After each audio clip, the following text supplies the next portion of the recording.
Zap Crypto, c'est tous les jours, toute l'actu crypto au même endroit. Bienvenue chez vous les zappeurs et zappeuses. Bonsoir la cryptosphère, on se retrouve comme tous les jours avec notre Fear and Greed Index qui se trouve toujours dans la zone de grid à 60. Du côté des marchés US, on est littéralement passé dans l'extrême grid à 79. Alors Powell, il a vraiment fait plaisir au marché pour le coup. Avant de vous laisser, je voulais vous donner des news de ma pâte folle. Alors aujourd'hui, j'ai enfin reçu ma super attelle et je peux enfin remarcher normalement. Les 10 premières secondes, ça a juste été ouf. Et comme vous pouvez le voir, j'ai customisé mon attel. Je compte bien faire de la propagande à mon échelle. Bon allez, aujourd'hui je vous embête pas plus. Vous pouvez vous installer confortablement. Votre zap va commencer. Je vous souhaite une excellente vidéo. On se retrouve demain pour le dernier zap de la semaine. C'était Zap Crypto. Bon, on va continuer avec ces pays dont les frais bancaires explosent. On va pas faire tous les pays, on va prendre juste celui qui a gagné la palme, le Guatemala. Guatemala, si tu souhaites envoyer 10 € à quelqu'un, en fait, cette personne n'en reçoit que 5 apparemment. Oui, il y a 50% de pertes, pardon. De frais. 50% de frais divers, donc des gens qui sont là. Hop là, tiens, voilà, ça t'aura que ça toi. Bah c'est pire que l'État. Arriver à prendre 50% de ta transaction en frais, c'est quand même impressionnant. Quoi. Je ne sais pas ce qui leur passe par la tête et comment ils se sont dit, les gars, plus c'est gros, plus ça passe. De génie. Oh là là, je ne comprends pas. Et du coup, le Bitcoin qui explose dans ces pays-là, justement, l'adoption qui commence à avoir le vent en poupe, notamment un salon de tatouage. Alors, tu peux nous expliquer cet event qui s'est passé dans ce pays-là, David? C'est une petite incentive. Voilà. Ouais, c'est ça, une petite incentive. Compétition. Donc en gros, c'est ça, c'est pour savoir qui était le plus adoptif du Bitcoin. Et donc il y a un salon de tatouage qui a jugé utile de dire tatouage gratuit, à condition que ce soit un taureau avec un Bitcoin to the moon, tu vois. Mm-hmm. Mais pour revenir à ce que tu disais, en fait, il y a des gens qui sont sceptiques par rapport à la crypto.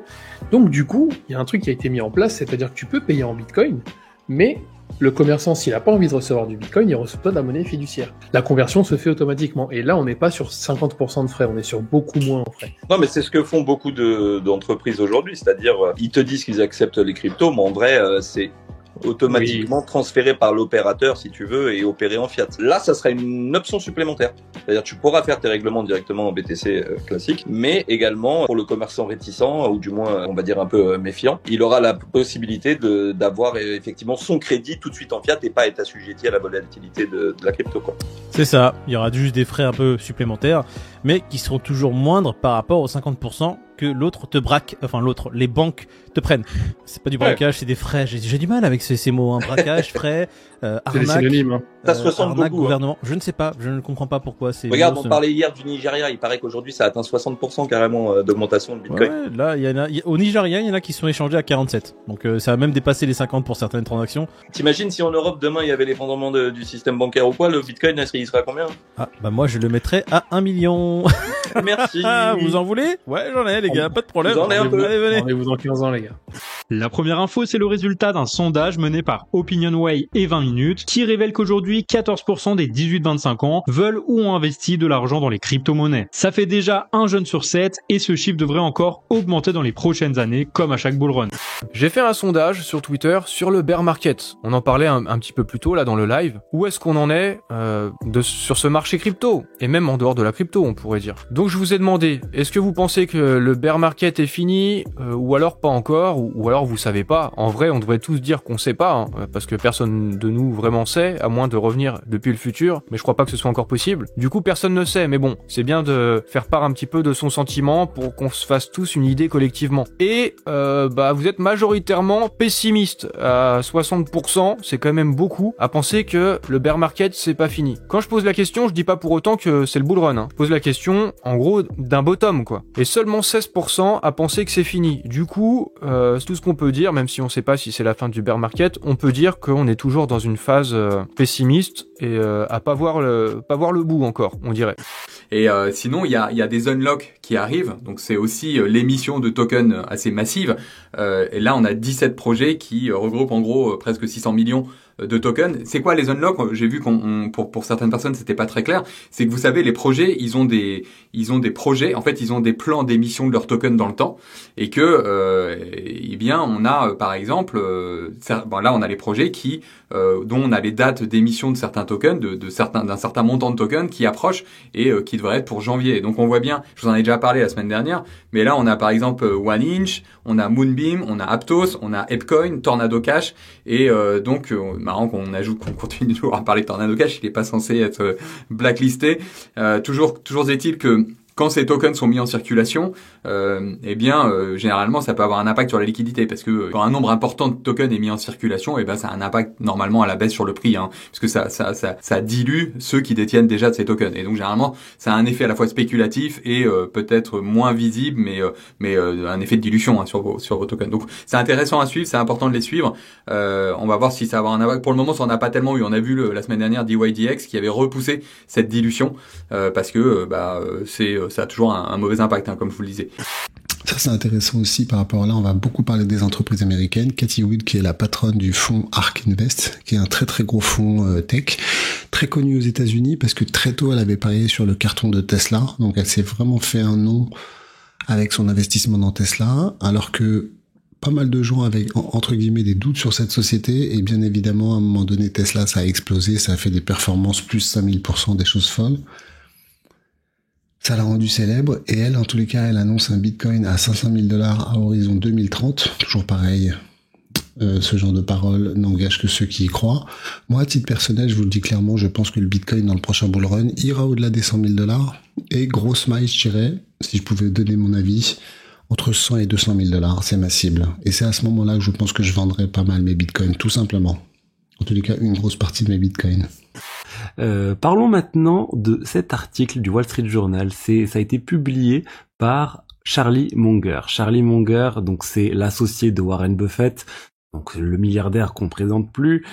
Charlie Munger, il avait fait plusieurs sorties contre le Bitcoin, contre les crypto-monnaies, et là, on rappelle, il a 99 ans. Et il vient de publier ça sur le Wall Street Journal, un article, pourquoi l'Amérique devrait interdire les crypto-monnaies. Donc c'est assez clair, pour lui ça doit être interdit. C'est un article qui est assez court, c'est un petit billet qu'il a écrit. Et ce que je trouve assez étrange dans cet article, il dit les crypto-monnaies c'est juste en fait en gros de la pure spéculation, c'est limite des jeux d'argent déguisés. Et il dit aussi, en fait, il se base sur le fait que la Chine ait interdit les crypto-monnaies dernièrement, pour dire les États-Unis pourraient faire pareil. Il se base aussi sur une interdiction en Angleterre dans les années 1700 pour dire aussi on pourrait s'inspirer de ce qui a été fait en Angleterre en 1700.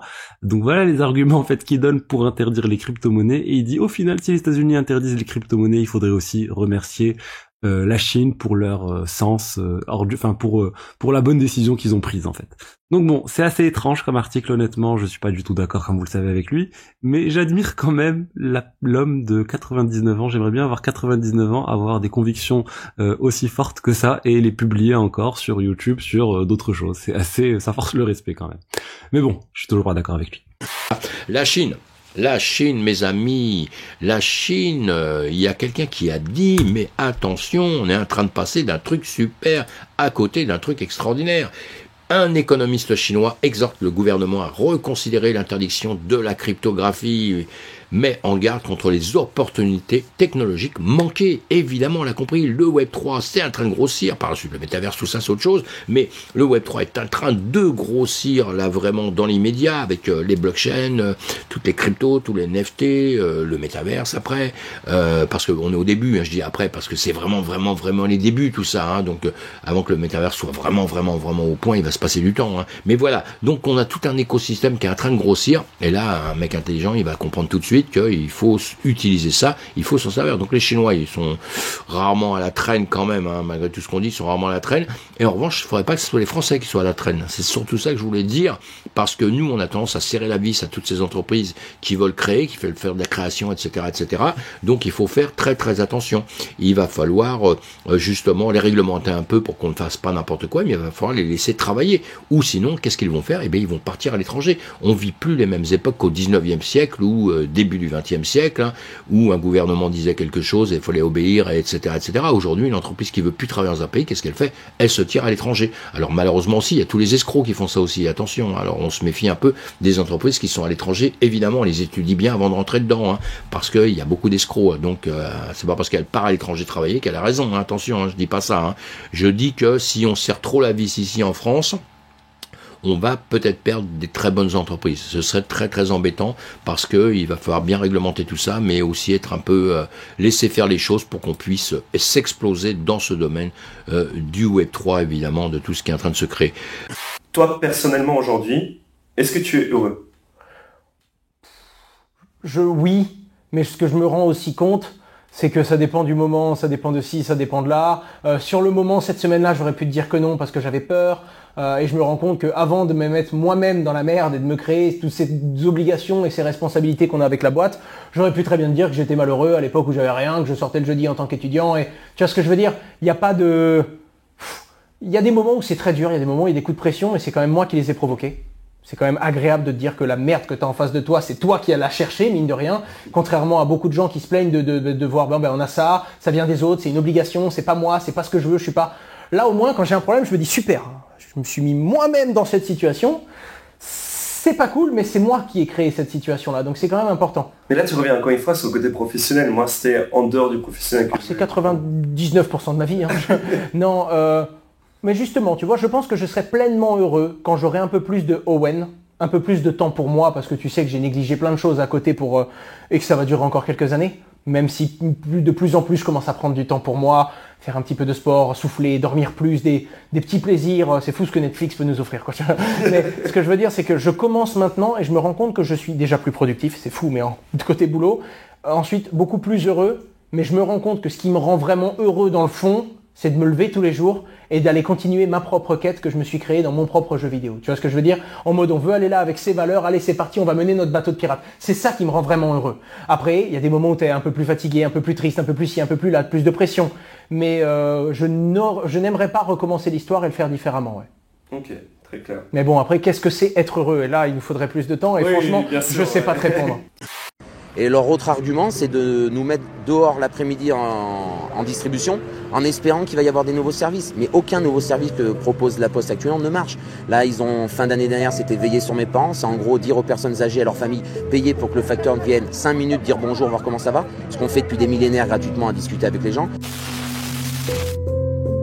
À quoi sert l'État? Bonne question qu'on ne se pose pas tous les jours, puisque ça semble parfois évident. Sur un plan juridique, l'État, dans sa conception moderne, et dans une société libérale comme en France, se définit comme l'ensemble des pouvoirs d'autorité que la nation possède sur les citoyens dans le but de faire prévaloir l'intérêt général. Selon le Conseil constitutionnel, il a plusieurs missions. D'abord, il est le garant de la sécurité et de l'ordre public. Ensuite, il édicte les règles de droit, définit la politique de défense et la politique étrangère, et il rend la justice. Il est aussi responsable du bon fonctionnement des affaires économiques. Il surveille, légifère et intervient sur les marchés quand c'est nécessaire. Traditionnellement, c'est l'État qui est responsable des services vitaux ou stratégiques à destination des populations, comme la santé, le travail, l'éducation, les transports ou la souveraineté économique. Toutes ces fonctions, que l'on dit régaliennes, sont assumées par les ministères, les agences nationales, les institutions publiques à but non lucratif et sont financées par les ressources inscrites chaque année dans les projets de loi de finances, ce que l'on appelle plus couramment le budget de l'État. Le problème, c'est que depuis une trentaine d'années, la qualité des services publics s'est considérablement dégradée, pour les agents de l'État comme pour les usagers, alors que les budgets ont explosé et la dette publique avec. Entre la misère des services hospitaliers, la baisse générale du niveau scolaire, la vente de nos fleurons nationaux à l'étranger et les factures ahurissantes de l'américain spécialiste en tout McKinsey, certains se demandent encore à quoi le gouvernement français peut bien servir. D'autres, plus pessimistes, imaginent déjà avec un certain cynisme comment tout cela va évoluer et prennent les paris sur la date d'ouverture des centres de santé à but lucratif, sur les prochaines sociétés nationales bradées à des mains étrangères ou quand ouvrira la première prison privée sur le sol français. Qu'arrive-t-il aux fonctions de l'État? Ne serait-ce qu'un problème de budget ou bien l'État aurait-il démissionné? Et du coup, maintenant qu'on a posé un peu le tableau, que deviennent les cryptos là-dedans? Alors les cryptos, vivent un moment extraordinaire. Parce que... Et qu'entend-on par les cryptos aussi parce que, voilà. Alors déjà, je vais commencer... On me parle des cryptos, je vais commencer par parler de Bitcoin, parce qu'il y a Bitcoin et les cryptos.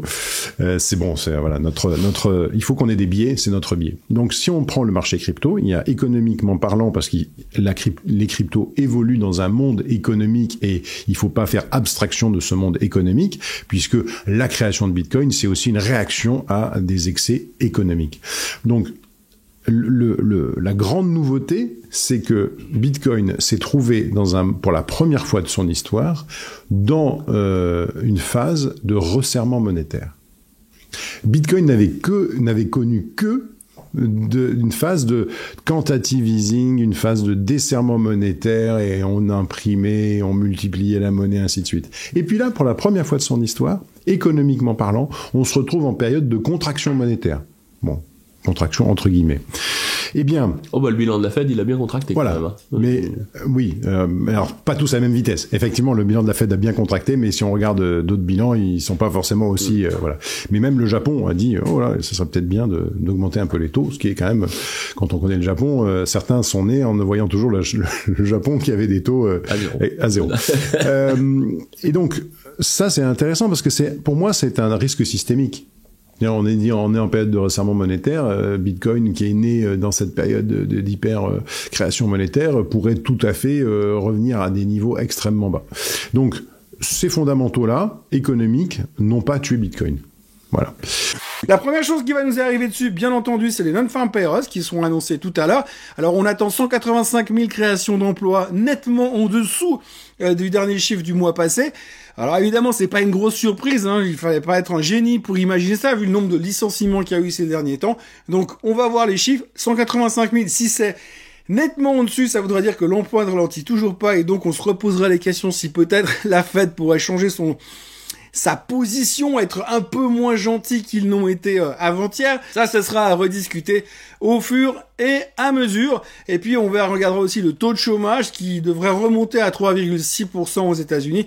Et puis souvenez-vous, il faudra faire très très attention à tout ce qui pourrait donner des indications comme quoi les salaires, si le niveau des salaires est en train de ralentir, ce sera aussi positif, en tout cas au niveau de l'inflation. Octavio, qu'est-ce qu'il nous dit Octavio? Je vais traduire ici. Octavio qui nous dit chaque fois que les nouvelles commandes ISM ont atteint ces niveaux, cela a précédé d'un atterrissage brutal. Ces niveaux-là, en ajoutant le récent signal d'inversion de la courbe des taux au mélange, il est tout simplement ridicule qualifier la configuration aujourd'hui de boucle d'or, blablabla. Donc lui, il dit qu'en gros, c'est pas bullish.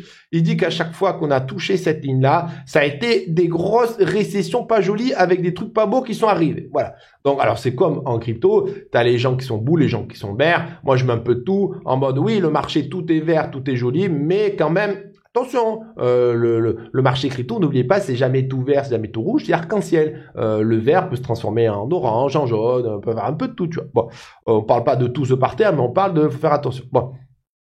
Ici, on va commencer l'analyse en monthly. Une bougie égale un mois. Vous le voyez, on a eu une clôture de janvier au-dessus de ces bougies qu'on a eu juste ici. On a eu deux grosses bougies baissières avec évidemment novembre et décembre. Tout a été avalé, effacé, annulé en janvier et on a clôturé au-dessus. Ce qui fait qu'on a ici justement une bougie où le prix vient se retourner, ce qui est plutôt positif. C'est généralement un signal qui est bullish. On est sur du monthly aussi, donc c'est des grosses unités de temps, ce qui nous permettrait justement d'avoir quelque chose de haussier sur Bitcoin au fil des prochains mois. L'idée maintenant, c'est d'aller chercher les résistances au-dessus. 25 600, 27 700, au-dessus des 28 000, évidemment, aller chercher les 30 000. Donc pourquoi un bull run? Puisque je vous le dis ici, signal haussier en monthly, c'est très positif. Moi, ce que je veux vous montrer aussi, c'est par rapport à 2021. Je veux vous montrer par rapport au RSI. RSI, indicateur de momentum. Ici, vous le voyez, on a un premier creux qui se fait aux environs de janvier, qui s'est fait sur cette fin d'année, début d'année 2023. On pourrait pourquoi pas avoir un petit retracement qui nous amènerait juste finalement un deuxième creux ici et qui nous donnerait ce qu'on a eu juste ici par exemple sur Mars. C'est-à-dire qu'ici on a eu justement le crack au moment du Covid et finalement on a pump d'un coup, vous le voyez exactement comme ici, avec un petit creux juste histoire de temporiser un petit peu et on repart jusqu'à trouver finalement en 2021 le RSI en surachat. Donc tout ce FOMO, cette grosse parabole qu'on a eu juste ici. C'est évidemment une projection un petit peu long terme, très spéculative, ça c'est évident, hein. Rappelez-vous, depuis notre petit signal vendeur ici avec l'indicateur de l'école qui indique également qu'on est en train de marquer une résistance ici. la résistance n'arrive pas à casser, en fait, tout simplement. Pour l'instant, il y a eu une tentative, on est parti chasser les stops des vendeurs, mais pour l'instant, ça casse pas. Et si on fait une clôture aujourd'hui sous les 22 342 $, il y aura un nouveau triangle orange ici, qui va indiquer vraiment que là, un premier signal vendeur, un deuxième signal vendeur, qu'on a un refus de passer cette zone, et peut-être qu'on a besoin de faire le plein. Quand je dis le plein, c'est de sortir des acheteurs, des stops, des liquidations, de faire paniquer des gens sur le spot pour les forcer à racheter plus haut et que la smart money puisse récupérer ce volume à exécuter. Ça, on en a déjà parlé, je vous ai déjà donné les zones, c'est cette grosse zone, et sinon, cette zone aussi qui est hyper intéressante si le dip est profond. S'il y a un dip, déjà, encore une fois, rappelez-vous, le Bitcoin est haussier, et encore une fois, ici, je parle que d'un dip, c'est-à-dire un creux qui vient faire tac, tac, ok ? Je suis ici toujours haussier sur BTC. Et tout simplement, rappelez-vous, mais ni plus ni moins, ce serait qu'un simple retest, soit du précédent support, ok, soit on vient combler ici ce qu'on appelle l'imbalance, un déséquilibre, et grand maximum, le dip, ce sera entre 20 300 et 20 900 $, tout simplement. Et ce serait d'excellentes opportunités ici, si vous êtes quelqu'un qui veut rentrer dans le train, pour vous positionner en swing, si vous estimez que le marché peut être haussier pour les prochains mois, tout simplement, avec une invalidation claire qui est sous les 20 300, ici en l'occurrence, et voilà. On a le Ishimoku Daily. On est venu faire un petit fake out au-dessous de la Tenkan. On a repris directement. Donc on est toujours extrêmement bullish. Le problème, c'est que maintenant, il y a un très grand écart entre la Tenkan et la Kijun. Donc la Tenkan, on va forcément la casser à un moment donné. Mais ce ne sera pas très grave puisqu'elle est la Kijun. Mais elle est très loin. Donc vous voyez que là, si on casse la Tenkan et qu'on devait avoir une correction, malheureusement, on pourrait aller jusqu'aux 20 600 $, on serait toujours bullish, mais on pourrait quand même redescendre assez bas. Mais pour l'instant, c'est toujours bullish, et même si on se met en 3 jours, c'est extrêmement bullish également. Et vous voyez que également, on a le gros support qui est quasiment fait de 3 supports, donc on a le gros plat du nuage ici, on a la Tenkan et on a la Kijun qui arrive également. Tout ça, encore une fois, vers les 20 400 $. Donc vous voyez, autour des 20 500 $. Il y a du gros support, et on pourrait y retourner si jamais il y avait une correction. Mais tant qu'on est au-dessus, on restera bullish. Nous allons observer les investisseurs à long terme, et ce graphique nous indique quelle est la rentabilité latente, non pas réalisée, je parle bien de rentabilité latente, non réalisée. La rentabilité latente des investisseurs à long terme, ces personnes avec une forte résilience qui sont capables de tenir avec des baisses énormes, qui détiennent des bitcoins sur plus de 155 jours, à peu près 5 mois environ. Ce graphique mesure l'écart entre le cours spot du BTC et le prix réalisé des investisseurs à long terme, ce qu'on appelle les LTH pour Long Term Holders. Pour faire simple, je vais appeler cet indicateur le LTH MVRV. Simplement, vous retrouvez dans la documentation beaucoup de simplifications du genre. J'ai préféré vous l'expliquer à l'avance, mais ce que nous regardons actuellement, je vais l'appeler le LTH MVRV pour plus de rapidité de ma part. Quand le LTH MVRV est positif, le détenteur à long terme est en général en état de profit latent. Quand le LTH MVRV est inférieur à 1, donc la zone verte que vous voyez ici sur votre écran, eh bien le détenteur à long terme moyen, lui, il est en perte latente. Nous sortons littéralement de cette période actuellement. Et quand nous sommes aux alentours de 1, eh bien on sait que la rentabilité du détenteur à long terme moyen, est proche de l'équilibre. Eh bien c'est exactement ce qui se passe maintenant. Je vais zoomer juste un instant pour vous montrer qu'on est littéralement en train de sortir de cette zone. Donc durant les derniers jours, on a réussi pendant la première partie pour l'instant du mois de janvier et les premiers mois simplement de 2023 à s'extraire de cette zone où le LTH MVRV était inférieur à 1 et on est vraiment juste au-dessus. Donc on est sur des valeurs qui sont proches de 0,3 actuellement 0,2, ce qui veut dire que le détenteur à long terme moyen a environ un profit latent de 2 à 3%, ce qui est pas grand chose, mais si on prend du recul, on est capable de voir qu'en fait ça a énormément de sens et c'est extrêmement important d'avoir cette information pour savoir où est-ce qu'on se situe actuellement dans les cycles du marché du Bitcoin. Au niveau du graphique de l'Ether, eh bien, si on le regarde par rapport au Bitcoin, on a quelque chose d'intéressant à constater, c'est que nous sommes revenus sur cette ligne de support long terme que l'on travaille depuis le mois de juin 2021 et on est en train de rebondir légèrement dessus avec cette bougie verte aujourd'hui et ça traduit une performance de l'Ether un peu plus importante que le Bitcoin et ça on ne l'a pas vu depuis déjà plusieurs semaines. Donc est-ce que l'Ether est en train de repartir dans une dynamique haussière par rapport au Bitcoin? Je veux dire, si si c'est le cas, peut-être qu'on pourrait voir son prix aller finalement effleurer les $2000 assez prochainement. C'est une affaire à suivre. Les amis, rappelez-vous, hier, j'ai parlé de ma vidéo, j'ai parlé de mon projet NFT, donc du coup, j'ai intitulé la vidéo « Je lance mon projet NFT ». Et donc, la grosse annonce, directement comme ça, sans transition, ça arrive demain. Ça arrive demain, ce sera donc sur Manifold, et regardez-moi cette beauté. Mais qu'est-ce que c'est? C'est un oiseau? C'est une abeille? C'est un superpomme? Bon, bref, allez, je suis tout fou, je raconte n'importe quoi. Les amis, je suis comme un fou. Merci beaucoup à la team du projet R. Ils se reconnaîtront, qui ont aidé ça, Zenke pour le graphisme, tout ça. Enfin, vraiment des amours. Ils ont vraiment trop géré. Le NFT est magnifique. Il sera donc disponible en open edition sur Manifold demain à 10h du matin. Et ce pour une semaine, un peu plus, vu que ce sera jusqu'à dimanche inclus, celui d'après. De toute façon, je vous redirai. De toute façon, c'est écrit ici, si jamais. Manifold, c'est quoi? C'est un site que j'utilise beaucoup, où il y a beaucoup d'open edition. L'avantage, c'est qu'en fait, les gens, à la base, il y a 0 NFT. Et en fait, c'est les gens qui mint et qui créent la supply. Donc ça, du coup, ça fait cet avantage-là. On peut aussi burner les NFT pour faire d'autres choses derrière. Enfin, il y a pas mal de trucs à faire. Et le prix, du coup, ce sera 0,0169 ETH, ce qui fait genre, je crois, 26 balles, un truc comme ça. Donc du coup, ça arrivera demain. Donc trop hâte de voir ça, de lancer ça et tout. De toute façon, c'est tout programmé là. Donc voilà, je suis comme un fou. Dites-moi dans les commentaires si vous kiffez. Aujourd'hui, petite vidéo rapide où on va parler de la nouvelle mise à jour de CTA. Et oui, on a beaucoup de changements en ce moment. Je vous avais même préparé une vidéo gameplay de la dernière mise à jour. Et du coup, elle ne sert plus à rien, donc je ne vais pas la sortir. Vous avez vu le titre, la nouvelle mage est arrivée. Et honnêtement, à chaud, c'est pas ouf.